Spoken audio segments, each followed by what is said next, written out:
Hey guys, and welcome to the Pacific Northwest. I think it's finally time that I do a bike check on my Kona Process X DL 2021. I've had the bike for a few months and have had my fair share of days on the bike. From Silver Star to my local hills, this bike has definitely seen its fair share of climbs and descents. So starting off with geometry, I went with the size large. Being 6 foot, this bike feels pretty much perfect out of the box. With its 490mm reach, it's definitely the right size for anyone about my height. The Process X also comes with a 10mm dropout adjustment. I've been running this bike in its shorter option, but I am eager to try it in the longer option come springtime. This bike also features a flip chip that allows you to run the bike as a mullet with a 27.5 rear wheel.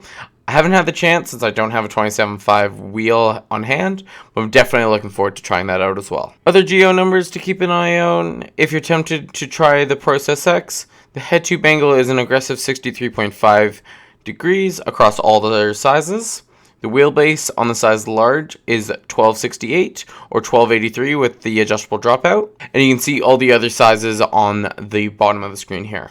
Now on to some of the specs. I have swapped out some of the parts on my bike, so that will be different from the stock Process X. Starting off with the cockpit, I've swapped to a Raceface 6.6 carbon bar, which I'm running at 800mm with its 20mm rise.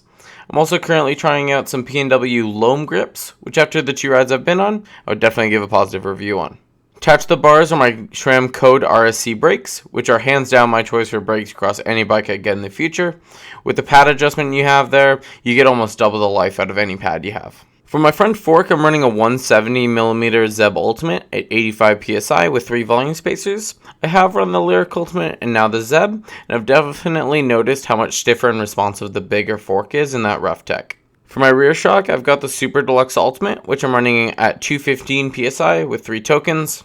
I have noticed that the rear shock kind of dives through its travel, which is why I'm running that 3 tokens instead of the stock 1.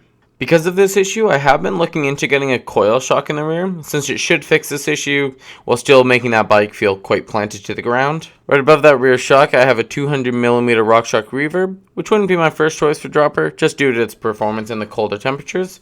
But coming from a 150mm drop on my old Trek, the 200mm is a game changer. Moving towards the rear of the bike, I'm still running the stock X01 derailleur shifter combo with a GX10 to 52 tooth cassette. I have swapped out the chainring to a Blackspire 32 tooth oval chainring, which I haven't gotten to try quite yet due to the torrential downpours we've gotten in the Fraser Valley over the past week.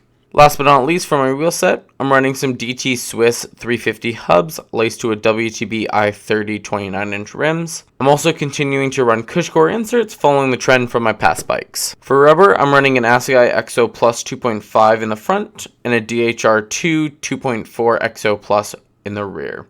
I don't think that there's a better option for tires on the market at the moment, and luckily they come stock on this bike. There has been a couple cosmetic changes I've done to the bike, adding some purple accents to it, including new spoke nipples because I had to relace the rear wheel, a new Chromag seat post clamp, and the matching top cap. So that's the bike. It's quickly turned into my favorite bike I've ever owned, and I'd highly recommend anyone to try out this bike for themselves. That concludes my bike check on my Kona Process X DL. Come back next week for my first day back snowboarding this year at Grouse Mountain. But see you guys next week.